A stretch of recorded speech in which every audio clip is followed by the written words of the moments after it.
Oo. Ako ang Speaker ng House of Representatives. Opo. Alam mo ang una kong gagawin? Tatawagin ko yung chairman ng Quadcom.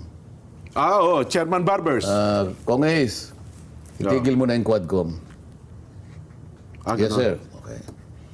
Tapos, pagkatapos ng 1 minuto, tatawag ko sa kay Joel Chua. Joel Chua. Oo. Good government. Kong Joel, itigil mo na yung good government. Opo. Alang-alang sa pahayag ng ating Pangulo. O, siyempre sasagot yun. Yes, sir. O, di tapos. Oo. O, babalikan kita ngayon. Oo. Pinakita mo ngayon. Sabi ko, talaga palang tayong dalawa ay magpinsan pala. Hindi lang speaker, kundi Talagang hindi mo pala ako ilulugso. Ayaw naman. Oo. O, ngayon ay lalong tatatag ang ating pagiging Oo.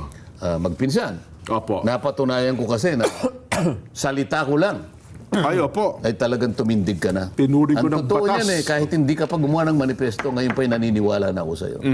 Yun ang ibig ko sabihin.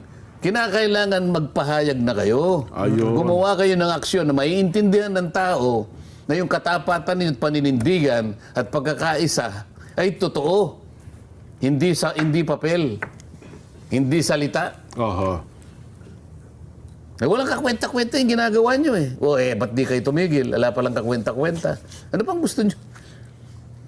Ay, mukhang tama kayo, Kong. Kasi, May oras pa ba tayo? Meron pa po. Tuloy pa tayo. kasi Oo. nga, ito, Umiinit pa ang ating mga kababayan eh. Sana kung pwede nga lang gangalas